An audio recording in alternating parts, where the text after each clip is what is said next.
ఆదివాసీ దినోత్సవం సందర్భంగా విజయనగరం కలెక్టరేట్లో నిర్వహించిన కార్యక్రమంలో మంత్రి కొండపల్లి శ్రీనివాస్ ముఖ్య అతిథిగా పాల్గొన్నారు. గిరిజనుల సంక్షేమానికి అభివృద్ధికి ప్రభుత్వం పెద్దపీట వేస్తోందని మంత్రి తెలిపారు. గిరిజనుల విద్యకు ఆరోగ్యానికి తొలి ప్రాధాన్యం ఇవ్వడం జరుగుతోందని తెలిపారు.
संवत्सरे दक्षिणायने शुभदिनो श्रीमान श्रीमतः यजमानस्य पुत्रस्य नामधेयस्य सह कुटुम्बस्य सह समाजस्य वनदेवता पूजां करिष्ये श्रीमतान् पूज्यदानमेन यशसे योसत भवसः तस्य बाले औषधेन मातरः स्मारकमोदयस्य यदा आमोदनेन यामि धूपदीपान्तरशुद्ध आत्मनेयं समर्पयामि नैवेद्यं भोक्त्वा औपानाय स्वाहा पुण्याय स्वाहा अम्नाय स्वाहा अंजमाय स्वाहा मंगलानि भवन्तु सन्ततस्मेरस्तु समस्त सन्मङ्गलानि भवन्तु।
శ్రీనివాసమూర్తి గారికి మరియు ప్రజాప్రతినిధులకు గిరిజన నాయకులకు పేరు పేరున స్వాగతం సుస్వాగతం.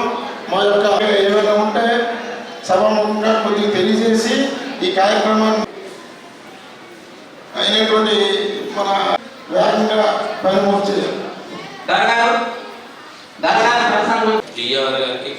మా ట్రైబల్ వెల్ఫేర్ డిపార్ట్మెంట్ వారికి అలాగే ప్రజల 26 ఎకరాల 526 ఎకరాల ట్రైబల్ యూనివర్సిటీ మేము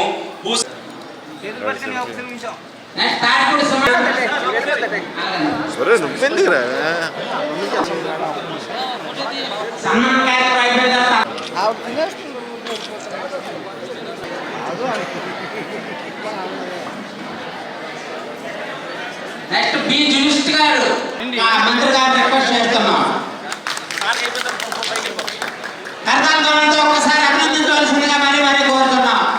భక్తులు మాత్రం కొంచెం సమయపాలన పాటించవలసిందిగా మరీ కోరుకుంటూ గిరిజన విద్యార్థి సంఘం నాయకులు చిన్న సమస్యలు కూడా వాళ్ళకి చాలా పెద్ద కొంచెం సంతోషం కలిగించే. ఈరోజు ప్రపంచ ఆదివాసీ దినోత్సవం. ప్రపంచంలో ఉన్నటువంటి ఆదివాసులందరికీ శుభాకాంక్షలు తెలియజేసుకుంటూ, ఆదివాసులకి ట్రైబ్స్కి ఎటువంటి సౌకర్యాలు కల్పించాలి, ఎటువంటి ఇన్ఫ్రాస్ట్రక్చర్ కల్పించాలి అనే దాని మీద పనిచేశారు. అది మీ అందరికీ తెలుసు. రోడ్స్ అవనివ్వండి, హాస్పిటల్స్ అవనివ్వండి, స్కూల్స్ అవనివ్వండి, ఇవన్నీ కూడా ఆయన నిర్మాణం చేయడం జరిగింది, దాన్ని మానిటర్ చేయడం జరిగింది. ఐటీడీ కూడా ఏర్పాటు చేసేటప్పుడు కూడా ప్రత్యేకించి దృష్టి సారించి గతంలో చేశారు. మరి అలాగే మన జిల్లాకు వచ్చి ట్రైబల్ యూనివర్సిటీ నెలకొల్పడానికి కూడా ప్రధానంగా ఆయన బాధ్యత తీసుకున్నారు. 14 నుంచి 19 అప్పుడే 2014 నుంచి 19 అప్పుడు ఆయన ముఖ్యమంత్రిగా ఉన్నప్పుడు అది కొత్త వలస ప్రాంతంలో ట్రైబల్స్ అందరికీ కూడా అటు సీతంపేట నుంచి ఇటు అల్లూరు జిల్లా అందరికీ కూడా సెంటర్గా ఉండి సెంటర్గా ప్లేస్ చూస్ చేసుకొని కొత్త వలసలో పెట్టడానికి ఆయన కార్యాచరణ చేశారు. కాకపోతే అది భవిష్యత్తు గత ప్రభుత్వం దాన్ని ప్లేస్ మార్చి వేరే చోట మళ్ళించారు. బట్ ఏదైనా మనకు పని ఇంపార్టెంట్, మనకి యూనివర్సిటీ రావాలి, యూనివర్సిటీ అందరికీ అందుబాటులో రావాలి, వేగవంతంగా రావాలి అనే దాని మీద మేము దాన్ని కంటిన్యూ చేస్తూ ముందుకెళ్తున్నాం. మరి ఈరోజు నాకు ముఖ్యంగా గమనించింది ఏంటంటే ఎక్కడో కొంచెం లోటుపాట్లు ఉన్నాయి, ఇంకా చేయాల్సి ఉంది అని నేను వెంటనే జేసీ గారితో మాట్లాడాను. హెల్త్ అండ్ ఎడ్యుకేషన్ విషయంలో ఎటువంటి లోటుపాట్లు ఉండకూడదు.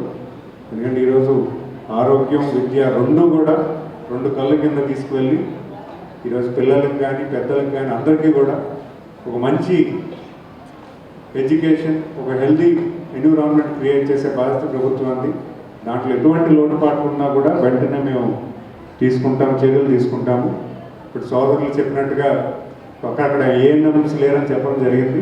సో ఆ ఏఎన్ఎంస్ ఎక్కడెక్కడ లేవో వెంటనే దానికి శాంక్షన్ చేయించి ఆ సంబంధిత స్కూల్స్కి వచ్చేలాగా చేస్తారని తెలియజేస్తున్నాను. అంతేకాకుండా మా deputy chief minister Pawan Kalyan garu నేనెప్పుడూ ఊహించలేదు. ఆయన గడిచిన సంవత్సర కాలంలో సుమారు 3 సార్లు మన ప్రాంతంకి వచ్చి మన ప్రాంతంలో ఎటువంటి ట్రైబల్స్కి ఎటువంటి సహకారం కావాలి, వాళ్ళ జీవన విధానం ఏంటి అని ఆయనకనే పర్యవేక్షణ చేసుకొని మా అందరికీ కూడా ప్రభుత్వానికి ఆయన ఇచ్చిన విన్నపాలన్నీ కూడా కార్యరూపం జరుగుతున్నాయి. సుమారు 200 కోట్ల రూపాయలు గడిచిన సంవత్సర కాలంలో 5 స్టెప్స్ ఎడ్యుకేషన్, హెల్త్, ఇన్ఫ్రాస్ట్రక్చర్ వాటి మీద ఖర్చు పెట్టడం జరిగింది. అవన్నీ కూడా మన జిల్లాకి కాకపోయినా పక్క జిల్లాలకి, ఏఎస్ఆర్ జిల్లా కానీ మన్యం జిల్లాకి కానీ చేరడం జరిగింది. మన జిల్లాలో కూడా మాకు ఎక్కడైతే డీకేపర్తి, ఏవుగొండపర్తి 2 గ్రామాలకి నాకు ఇబ్బందులు తెలియగానే మ్యాక్సిమం అక్కడ కావాల్సినటువంటి నిధులన్నీ ఏంటేంటి కావాలి అని సుమారు లిస్ట్ రాసుకొని ఒక 10 కోట్ల రూపాయలకి నేను కూడా రిక్వెస్ట్ పెట్టుకున్నాను. ఇంకే రేట్లు ఉన్నా మొత్తం 100% రోడ్స్ అవ్వాలంటే ఒక 10 కోట్లకి ఎస్టిమేట్ చేయించి శాంక్షన్ కూడా పంపించాను. ఖచ్చితంగా మీకున్నటువంటి ఇష్యూస్ ఏవైనా కూడా ప్రభుత్వం పనిచేయడానికి సిద్ధంగా ఉంది.